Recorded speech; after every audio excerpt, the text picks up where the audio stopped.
ನಮಸ್ತೆ ಸ್ನೇಹಿತರೆ, ರೂಪ ನುಡಿಕಡಲು ಚಾನಲ್ಗೆ ಸ್ವಾಗತ. ನಾವು ಇವತ್ತು ಇರುವಂತಹ ಸ್ಥಳ ಶ್ರೀ ಕ್ಷೇತ್ರ ಹೊನ್ನವ ಮಂತ್ರಾಲಯ.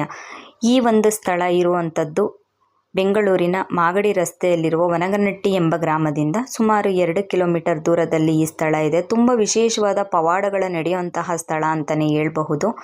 ನಾವು ಮಠಕ್ಕೆ ಹೋದ ತಕ್ಷಣ ರಾಯರ ದರ್ಶನ ಆಯಿತು. ಇಲ್ಲಿ ಇನ್ನೂ ಒಂದು ವಿಶೇಷತೆ ಏನಂದರೆ, ಹೋಮಕುಂಡದಿಂದ ಹಯಗ್ರೀವ ಮೂಷಿಕರು ಕಾಣಿಸಿರುವಂಥದ್ದು ಒಂದು ತುಂಬ ವಿಶೇಷ. ಅದಾದಮೇಲೆ ಗುರುಗಳ ದರ್ಶನ ಮಾಡಿ ಆಶೀರ್ವಾದ ಸಹ ತಗೊಂಡ್ವಿ.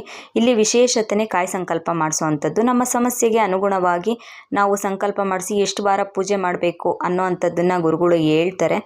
ಸಂಕಲ್ಪ ಮಾಡಿಸಾದ್ಮೇಲೆ ತುಪ್ಪದ ದೀಪ ತಟ್ಟೆ ಇಟ್ಕೊಂಡು ಪ್ರದಕ್ಷಿಣೆ ಹಾಕುವಂಥದ್ದು, ಕಾಯಿ ಇಟ್ಕೊಂಡು ಪ್ರದಕ್ಷಿಣೆ ಹಾಕುವಂಥದ್ದು ಇರುತ್ತೆ.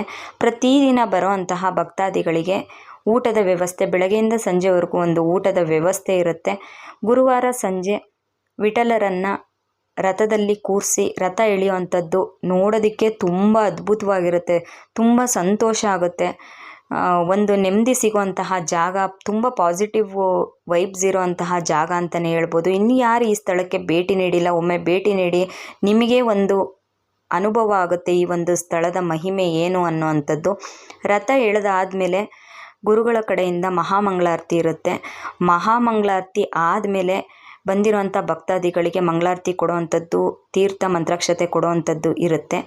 ರೂಪ ನುಡಿಕಡಲು ಚಾನಲ್ ಇನ್ನೂ ಯಾರು ಸಬ್ಸ್ಕ್ರೈಬ್ ಮಾಡಿಲ್ಲ, ಲೈಕ್ ಮಾಡಿ, ಶೇರ್ ಮಾಡಿ, ಸಬ್ಸ್ಕ್ರೈಬ್ ಮಾಡಿ. ಧನ್ಯವಾದಗಳು.